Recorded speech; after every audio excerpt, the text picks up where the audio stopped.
కొత్త రేషన్ కార్డుల కోసం ఎదురు చూస్తున్న వాళ్లకు తెలంగాణ ప్రభుత్వం తీపి కబురు చెప్పింది. ఆలస్యం చేయకుండా కార్డులను వెంటనే జారీ చేయాలని నిర్ణయించింది. పౌర సరఫరాల శాఖ, నీటిపారుదల శాఖపై ఉన్నతాధికారులతో సీఎం రేవంత్ రెడ్డి సమీక్ష నిర్వహించారు. తెలంగాణ కొత్త రేషన్ కార్డులకు సంబంధించి పలు డిజైన్లను సీఎం పరిశీలించారు. కొత్త రేషన్ కార్డుల జారీకి వెంటనే ఏర్పాట్లు చేయాలని అధికారులను ఆదేశించారు.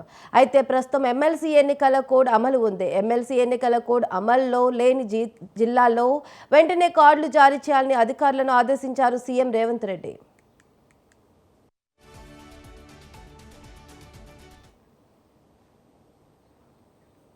ఇదే అంశంపై మరింత సమాచారం వేణు లైవ్ లో అందిస్తారు. చెప్పండి వేణు. ముఖ్యమంత్రి రేవంత్ రెడ్డి పౌర సరఫరాల శాఖపై ఉన్నత స్థాయి సమీక్ష నిర్వహించారు. ఈ సమీక్షలో ప్రధానంగా ఏదైతే అర్హులు ఉన్నారో వారందరికీ కూడా రేషన్ కార్డుల జారీ ప్రక్రియ వేగవంతం చేయాలని చెప్పి ముఖ్యమంత్రి రేవంత్ రెడ్డి సూచించారు. జనవరి 26వ తేదీన రేషన్ కార్డులు పంపిణీ చేయాలని చూసినా కానీ అందులో కాస్త గందరగోళం నెలకొని ఉంది. ముఖ్యంగా ఏదైతే అప్పటికప్పుడు యుద్ధ ప్రతిపాదికన లబ్ధిదారులను ఎంపిక చేసేందుకు గతంలో ఉన్న లిస్టులో నుండి కొంతమందిని మాత్రమే తీసుకొని ప్రతి విలేజ్కి కూడా కొంతమందికి రేషన్ కార్డులు ఇస్తామని అనడంతో ఒక్కసారిగా కూడా ప్రజల నుండి తీవ్ర ఆగ్రహం వ్యక్తమైంది.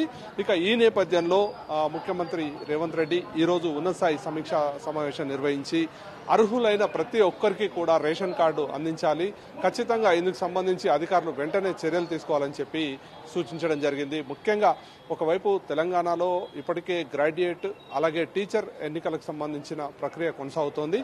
అయితే ఎక్కడైతే ఎన్నికల కోడ్ అమల్లో ఉందో ఆ జిల్లాలు మినహాయించి ఇక ఎన్నికల కోడ్ లేనటువంటి జిల్లాల్లో వెంటనే రేషన్ కార్డులను పంపిణీ చేయాలని చెప్పి కూడా ముఖ్యమంత్రి రేవంత్ రెడ్డి అధికారులకు సూచించారు. ఇందుకోసం ఒక పలు డిజైన్లను పరిశీలించి ఒక ప్రత్యేకమైన కార్డును కూడా ఎంపిక చేసినట్లు మనకు సమాచారం.